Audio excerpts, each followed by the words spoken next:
Assalamualaikum warahmatullahi wabarakatuh.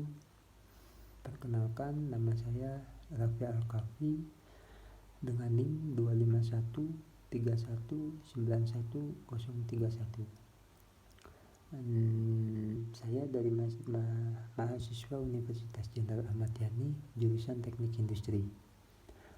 Di sini saya akan menjelaskan atau menceritakan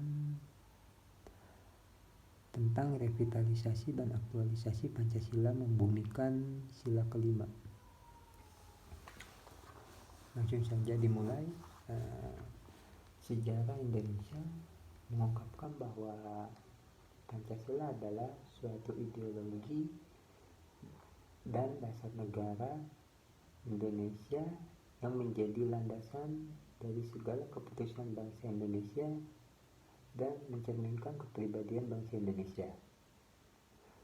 Bagi bangsa Indonesia, secara faktual, Pancasila sebagai ideologi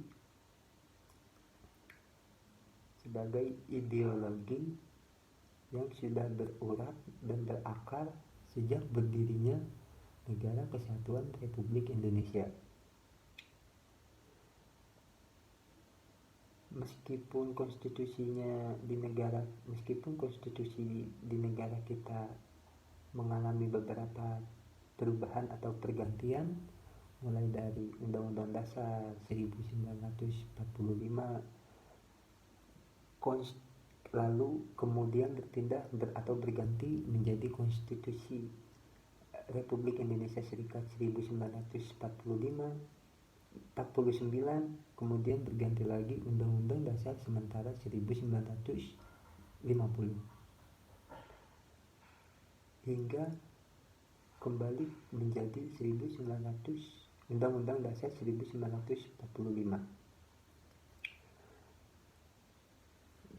Namun Pancasila tetap menjadi sebagai ideologi negara Indonesia. Oleh karena itu, apapun dinamika yang berkembang dalam tiap fase kehidupan bangsa Indonesia, Pancasila tetap terjaga kekokohannya sebagai ideologi negara Indonesia. Dan terdapat nilai yang terkandung dalam Pancasila yang bersifat universal dan tetap, serta realisasinya dieksplisitkan secara dinamis dalam suatu norma kenegaraan, sehingga dapat melakukan revitalisasi Pancasila dan pengaktualisasiannya secara sungguh-sungguh dalam rangka tetap tegaknya Negara Kesatuan Republik Indonesia.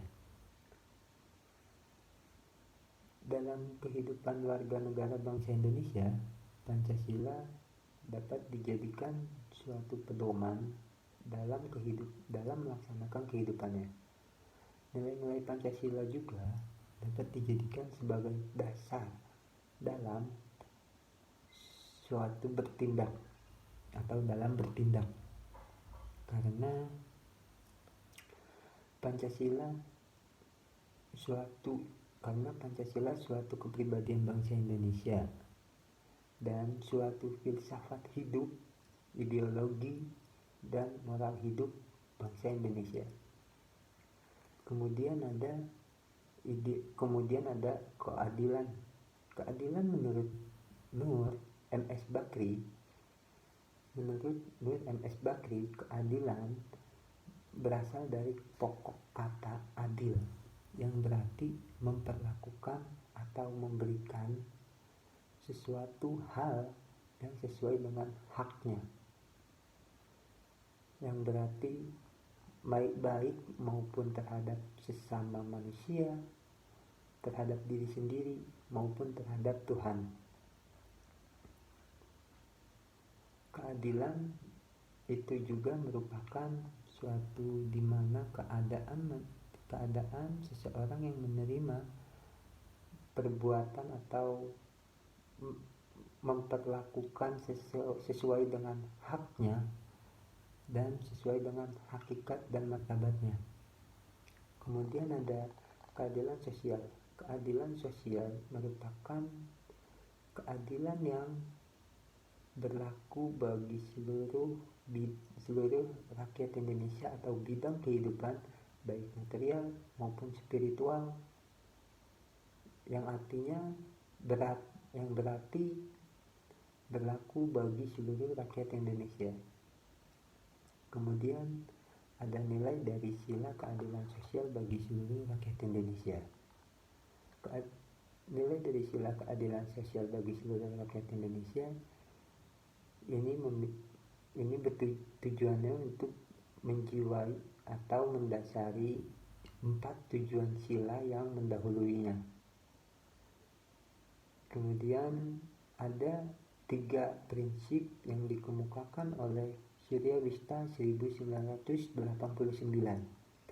Yang pertama ada hak, keadilan atas dasar hak. Yang kedua ada keadilan atas dasar jasa. Yang ketiga ada keadilan atas dasar kebutuhan.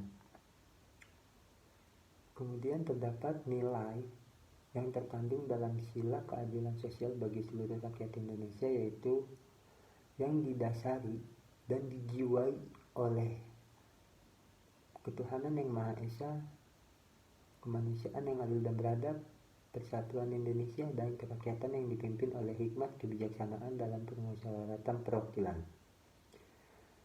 Pada sila kelima ini terdapat salah satu kasus yang terjadi di Sumeneb, Kabupaten Brito, yaitu seorang nenek-nenek yang tinggal di kandang sapi selama puluhan tahun dan menjalankan kesehariannya di dalam kandang sapi. Dapat disimpulkan pada kasus sila kelima ini itu kurangnya rasa empati warga sekitar ataupun pemerintah yang tidak memberikan suatu fasilitas atau membawa ke panti jompo agar mendapatkan tempat tinggal yang lebih layak. Kemudian ada kesimpulannya yaitu lengahnya atau kurang pekanya pemerintah terhadap kasus yang terjadi pada sila kelima ini yang masih sering terjadi.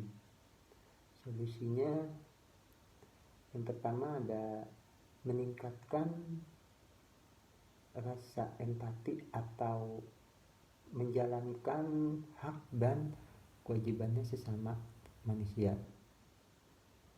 Cukup sekian dari saya. Wassalamualaikum warahmatullahi wabarakatuh.